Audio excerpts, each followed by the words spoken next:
Tetap bersama dengan kami.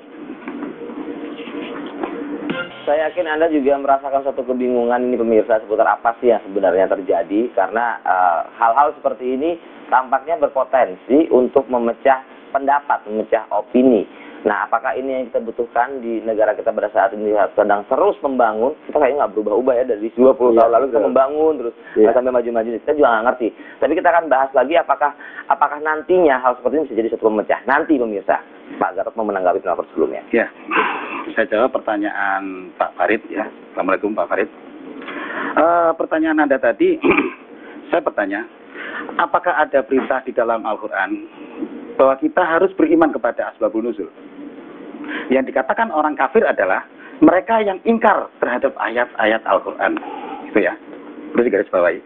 Yang dikatakan orang kafir adalah mereka yang ingkar terhadap ayat-ayat Al-Quran. Banyak itu di Al-Quran, surat Al-Baqarah ayat 39, banyak sekali. Yang dikatakan mendustakan atau mendustakan agama adalah mereka yang mendustakan ayat-ayat Al-Quran. Makanya yang diperintahkan Allah kepada umat Islam adalah berimanlah kepada ayat-ayat Al-Quran. Surat Al-Baqarah ayat 121.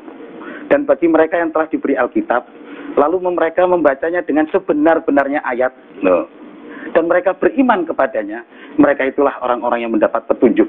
Nah, kalau saya beriman kepada ayat Al-Quran, apa ini salah? Nah, kalau ini menurut Anda salah, ya silahkan. Tapi bagi saya tidak salah, karena saya beriman dengan ayat-ayat Al-Quran. Ya, tidak beriman dengan ayat Al-Quran. Kalau itu masalah kepercayaan tuh orang mungkin bisa boleh kepercayaan yang banyak mungkin ya. Masalah selebarannya mungkin yang ditanyakan sama orang karena akhirnya mengarahkan kurang lebihnya. Makanya saya kan menjawab dari pertanyaan Bapak tadi. Dan Bapak tadi mengatakan, tadi Bapak tolong Pak didengar apa yang saya katakan tadi. Saya bukan seorang nabi. Loh.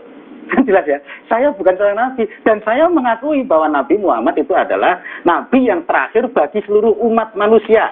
Nah, tolong digarisbawahi ya, jadi jangan sampai ada yang bertanya seperti itu lagi. Itu pertanyaan yang tapi Rasulullahnya Bapak. Nah, Rasul itu ya, surat Ibrahim ayat nomor 4. Kami tidak mengutus seorang Rasul pun dengan bahasa kaumnya. Berarti ada Rasul Indonesia kecuali dengan bahasa kaumnya. Nah ya, dengan bahasa kaumnya kan. Nah ya, berarti Nabi Muhammad itu kaum apa Pak? Bahasanya apa bahasanya? Begini, begini persoalannya Pak, begini. Saya katakan tadi, Pak Gatot mengatakan kita tidak harus beriman kepada asbabun nuzul. Memang betul. Tapi Bapak bagaimana memahami bilisani qaumi? Lisan itu apa artinya? Lisan itu apa artinya? Mengapa dari mulut Anda terjemahkan ke dalam bahasa? Apa dasarnya? Nah, ini persoalannya. Di sini persoalannya Pak Gatot. Jadi misalnya ini sholat tali dulu fisyamsi ila wasakil lail. Bagaimana Bapak mengerjakan sholat kalau tanpa kita mengetahui asbabun nuzul, sabda Rasul sallu kama ra'aitumuni usolli? Tidak akan mungkin Pak. Kita jangan memotong sejarah. Hidup agama Islam itu untuk kehidupan dunia. Ya. Dan saya orang awam di sini. Saya adalah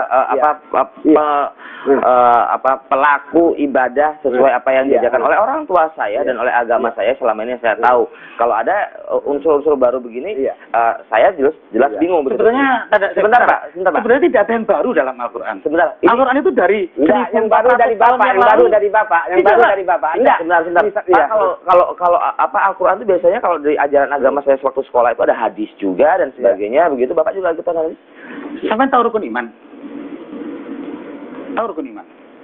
Ya tahu. Nah, rukun iman itu adalah perintah Allah kepada umat Islam, kepada siapa saja umat Islam itu diwajibkan untuk beriman. Ya, 1, Anda harus beriman kepada Allah. 2, Anda harus beriman kepada malaikat. 3, Anda harus beriman kepada Rasul. 4, Anda harus beriman kepada kitab Allah atau Al-Quran. 5, Anda harus beriman kepada takdir. 6, Anda harus beriman kepada kehidupan akhirat. Ada nggak beriman kepada hadis? Kalau nggak ada, goblok kalau saya begini. Nah ini itu loh. Itu maknanya krusial. Ini aja lah orang awam, saya mewakili orang awam, saya nggak ngerti lah. Berarti selama ini pengajaran agama Islam di Indonesia menurut Bapak salah begitu? Bapak sudah coba ke presiden? Gini, ya.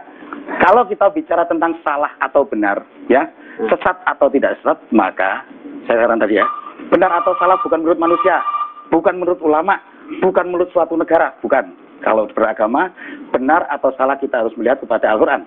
Ya. Nah, kalau di dalam Al-Quran, kan tadi sudah saya katakan, ya, surat Al-Maidah ayat 44. Dan barang siapa yang memutuskan perkara tidak berdasarkan kepada apa yang telah diturunkan oleh Allah, maka sesungguhnya mereka itu adalah orang-orang kafir. Loh, itu ayat itu sudah jelas sama baca dimanapun Al-Quran, ya. Begini persoalannya. Ya seperti itu. Ini pemanaannya sangat sepotong-sepotong. Aman bi Rasulih misalnya, beriman kepada Rasul, terus kepada hadis. Bagaimana misalnya? Kita contoh. Apakah disuruh beriman kepada Al-Quran? Tidak ada satupun untuk beriman kepada Al-Quran, kepada Allah. Tapi untuk beriman kepada Allah kita harus memahami, melaksanakan ajaran-ajarannya. Karena kita harus dituntut beriman kepada Nabi Muhammad, maka kita harus menjalankan, meyakini seluruh ajaran Nabi Muhammad. Jadi ketika Nabi Muhammad mengajarkan, tolong Anda sholat sebagaimana aku sholat. Ini dalam bahasa Indonesia sudah. Saya mencoba menafsirkan, mudah-mudahan mendekati apa yang dikatakan Rasulullah. Pak Gatot bukan Tuhan, jadi tidak sama pengertiannya dengan Tuhan. Maka ketika dia mengatakan bahwa Al-Quran, saya menyampaikan Al-Quran apa adanya, it's impossible. Oke, kita cek penelpon yang masuk dulu karena saya yakin sudah ada yang menunggu di sana.